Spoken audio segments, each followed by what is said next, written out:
தென்காசி மாவட்டம் வடகரையில் உள்ள விவசாய நிலங்களுக்குள் காட்டு யானைகள் முகாமிட்டுள்ளதால் பொதுமக்கள் அச்சமடைந்திருக்கிறார்கள். விவசாய நிலங்களில் காட்டு யானைகள் முகாமிட்டிருப்பதால் பொதுமக்கள் அச்சமடைந்திருக்கிறார்கள். அது தொடர்பான உடனுக்குடன் செய்திகளை பார்த்து வருகிறோம். இது தொடர்பான மேலும் விவரங்களை கொடுப்பதற்காக செய்தியாளர் ரஞ்சித் இணைப்பில் இருக்கிறார். பேசலாம். ரஞ்சித், காட்டு யானைகளால் பொதுமக்கள் அச்சமடைந்திருக்கிறார்கள். இது தொடர்பான முழு விவரங்கள்.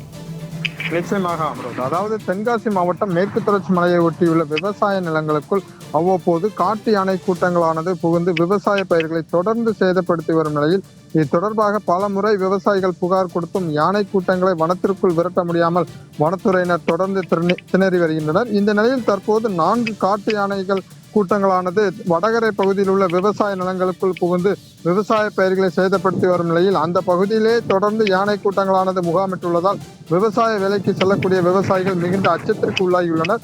மேலும் தற்போது இந்த பகுதியில் முகாமிட்டுள்ள காட்டு யானை கூட்டங்களானது அங்குள்ள விவசாய பயிர்களை தொடர்ந்து சேதப்படுத்தி வரும் நிலையில் பெரிய அளவிலான விவசாய பயிர்கள் சேதம் ஏற்படுவதற்கு முன்பு பாதுகாப்பு முன்னெச்சரிக்கை நடவடிக்கைகளை வனத்துறையினர் மேற்கொள்ள வேண்டும் எனவும், தற்போது விவசாய நிலங்களுக்குள் முகாமிட்டுள்ள காட்டு யானை கூட்டங்களை வனத்துறையினர் எந்த விதமான பாதிப்பும் இல்லாமல் வனத்திற்குள் விரட்டும் முயற்சியில் ஈடுபட வேண்டும் எனவும் அப்பகுதியை சேர்ந்த விவசாயிகள் கோரிக்கை விடுத்துள்ள நிலையில் யானை கூட்டங்களானது தொடர்ந்து அந்த பகுதியிலே முகாமிட்டுள்ளதால் அப்பகுதியில் உள்ள விவசாயிகள் பெரும் அச்சத்திற்குள்ளாகியுள்ள நிலையில் வடகரை பகுதியில் பெரும் பரபரப்பு நிலை வருவது குறிப்பிடத்தக்கது. அம்ருத், விவரங்களை வழங்கியமைக்கு நன்றி ரஞ்சித்.